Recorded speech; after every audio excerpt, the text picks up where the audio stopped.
Hey guys, it's Derek and Lindsey here, and we're back after our hiatus. We've got some pretty big news and changes that we're excited about. We are having a baby. What? One of the big reasons we've been gone for so long. Yeah, we're gonna have another baby, and I'm gonna link you guys to the video. I did make a short video where we revealed it to my family and some friends. Also, you'll be able to find out what we're having, if it's another girl or if it's a boy this time. So I will link that for you guys down below, and I'll put it in the card. The pregnancy was definitely the biggest reason why we took our hiatus. We are going to talk about some sort of financial side of pregnancy going forward. First, we kind of want to tell you a little bit about our experience. It was a rough first trimester, to say the least. It was extremely rough, probably hardest out of the three. The hardest first trimester ended in the ER. Wasn't great, put a huge pause on a lot of things in our life, including connecting with you guys. Unfortunately, we got a hefty bill from being there for like an hour? Yeah, and we'll go over that a little bit with you guys when we talk about the financial side of this pregnancy so far and things that you can do to prepare for medical expenses like pregnancy or anything that might come about that you are not prepared for. If anything, this is a true story from us that we are very grateful that we were prepared for an unseen expense.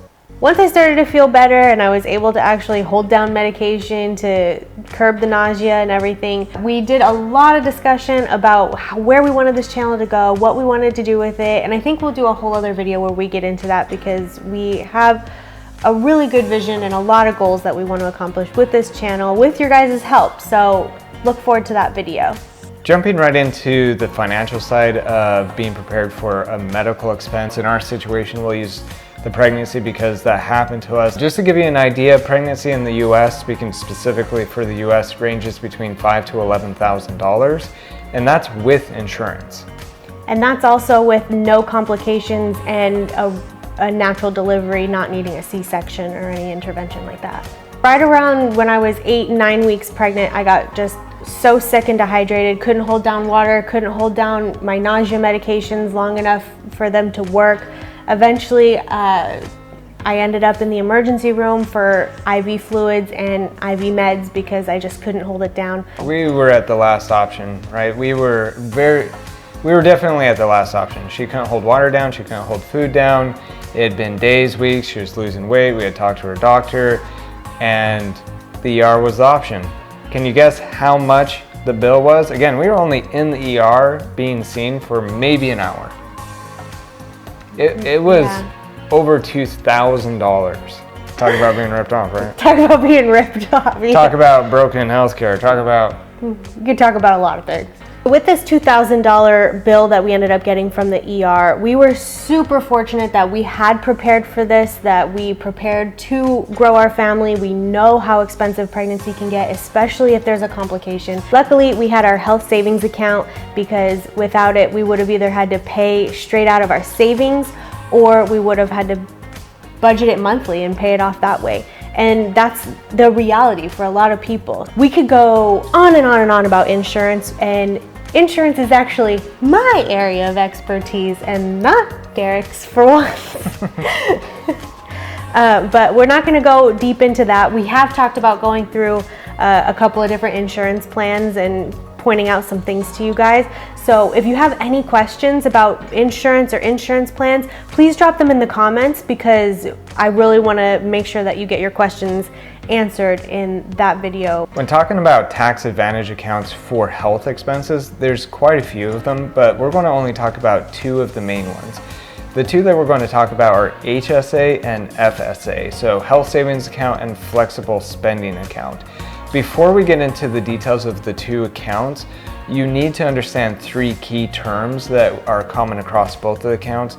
You need to understand the insurance premiums, deductible, and out-of-pocket max. So your insurance premium is the amount that comes out of each paycheck to pay for your healthcare plan, for your insurance plan, and it comes out pre-tax. This is basically the fee that you pay just to have the plan. The deductible is the amount of money that you have to pay to your actual providers, meaning your doctors or whoever that you see, before your insurance company will pick up their portion of the payments towards your doctors. And usually once you meet your deductible, which is generally around $3,000 to $5,000, it differs by plan, but once you meet that deductible, generally the insurance company will then take up 80% of the bill and you only pay 20% of the bill after you've reached that deductible. And that split can be different depending on the company you're working with the health plan that they've chosen. So your out-of-pocket maximum is the maximum that you will spend out of your own pocket. So usually this is somewhere between $8,000 and $10,000. This means that once you've reached your deductible of, let's say $4,000, because that's usually like right in the middle. Let's say you have a deductible of $4,000. You will pay up to $4,000, and then your insurance will start picking up 80% of the bill from your doctor, and you only pay 20%. You'll pay that 20% until you reach the out-of-pocket maximum. So the maximum you will spend, and it's usually in a calendar year, can be $8,000 to $10,000. Of course, this is going to vary depending on your plan, whatever you pick and things like that. But this is just an average. This is a general cost. And you know, that leads perfectly into the accounts that we talked about, the HSA and FSA. This is where they are going to shine for. Lindsey's saying you have these deductibles, you have the out-of-pocket maximum. Well, this is where that money can come from versus coming from your savings or checking, which has been taxed. So as Derek mentioned before, we're going to talk about the two different types of health savings account that are most popular. Let's go ahead and start with the first one, an HSA, which is a health savings account. This is my personal preference, especially for where we are in our life right now. If you're young, generally this type of account is going to work best for you because of the type of insurance plan it's normally attached to. Now, don't let me lose you here. So when you go to get your insurance plan, usually an HSA is going to be tied to a high deductible, low premium plan.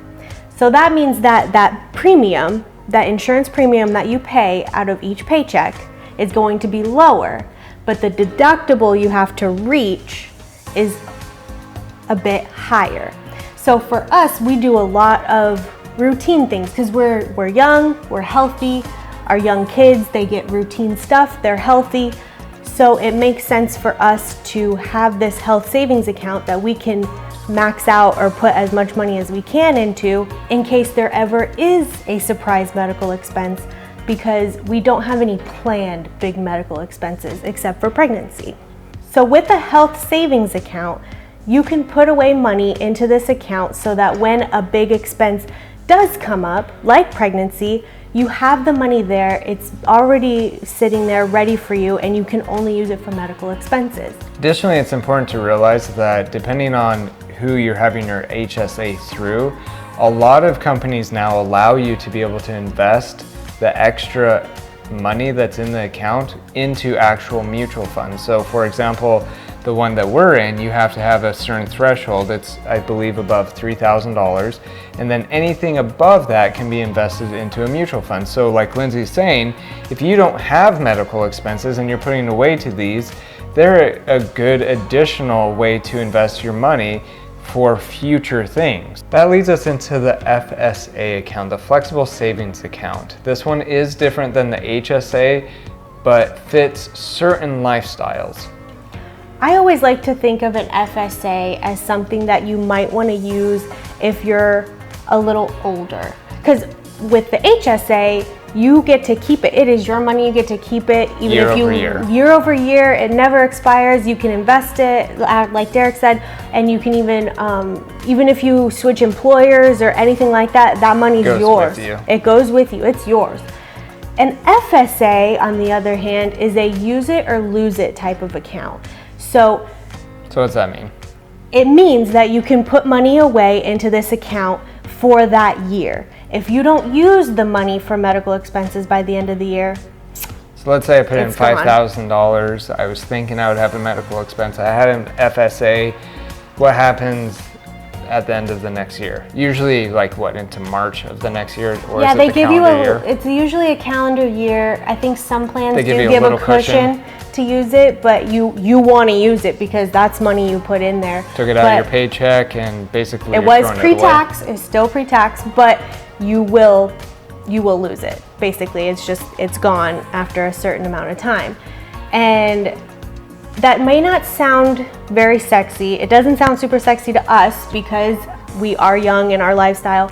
But if you're older, FSAs tend to have a bit more of a higher premium but low deductible. So it's attached plan. to a different plan than the HSA. So Correct. HSA has one plan, FSA is not the same plan. Right. Usually an FSA is attached to a type of plan where you will pay a higher premium out of your paycheck for your insurance plan, but you'll pay a lower deductible. So if your deductible with the HSA high deductible plan is going to be between $3,000 to $5,000, with an FSA plan, you're usually looking at a deductible with around, $1,200, $2,000. It's a lot lower before your insurance picks up that 80%. So there's different benefits to it than the Absolutely, HSA. absolutely. So generally, if you know that, hey, I'm gonna need